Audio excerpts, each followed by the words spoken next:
using aperture priority to control exposure.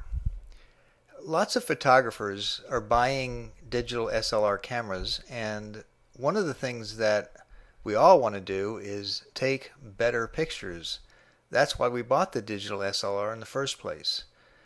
One of the things you can do to get control of your picture output is to take that camera mode dial off the P setting or the auto setting. These settings are fine for beginners or if you're just getting used to a new camera, but when the honeymoon is over and your confidence in your relationship with the camera has grown, you will want and need to have more control. Aperture Priority allows you to change everything you need in order to have creative exposures, the kind that you dream of, just with one setting, Aperture Priority. So let's take a look. First of all, what is aperture? The aperture is the camera's lens opening when a picture is taken. The aperture determines how much light gets into the camera's image sensor to expose the subject of the picture. Notice that the aperture on the left is larger than the aperture on the right. The opening in the center there, that's the aperture. On the right, the small aperture is very tiny. It lets less light in. Aperture is measured in f-stops, and these can be a little bit confusing. Here you see a picture of some openings that represent f-stops on a camera. And the reason I say they can be a bit confusing is because the numbers are exactly opposite of what you might expect. Notice on the left, see the f/1.4? That is a large aperture. The number is very small though. On the right you see f8. That is a small aperture, but the number is large. So the numbers are kind of opposite of what you might expect. The smaller numbers, such as f2.8, mean the aperture is larger.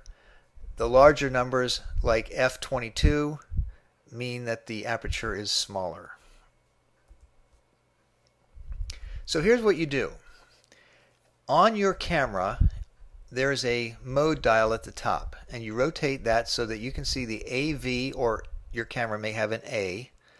That's aperture priority. When you set your camera to AV or A, you're in aperture priority mode. To do the aperture, you rotate the dial on the top of the camera. That's usually where you do this. If your camera is a little bit different than the one in the picture, you're going to have to figure out how you change the aperture. But this is a Canon Rebel T3i that we're showing here.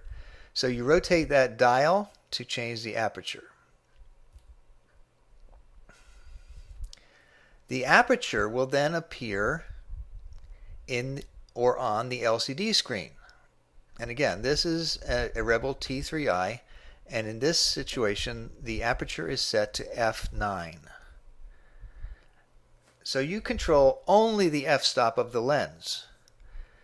As you determine the f-stop, the camera will take over and set the correct or corresponding shutter speed. So in truth, you can use aperture priority to control the shutter speed as well. So here are some things that you can do using aperture priority. You can freeze the action using a larger aperture, because when you use a larger aperture, more light gets in, the shutter speed will speed up and it will freeze the action. Notice that the snow is flying up from the dog's paws there. That was because this was taken with a large aperture and a fast shutter speed. You can also slow down the action. Here's a picture of a waterfall, and the aperture was set to a smaller aperture, a larger f-stop, in order to show that the water is blurry. You can use it on waterfalls or whitewater creeks.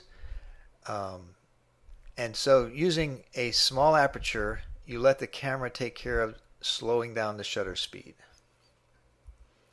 Another thing you can do with aperture priority is to control the depth of field. Using a large aperture, you can blur the backgrounds.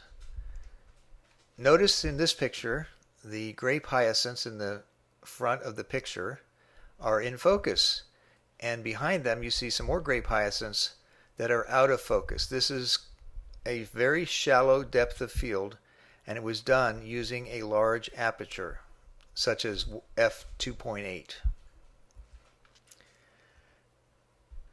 You can also have a deeper depth of field using a smaller aperture.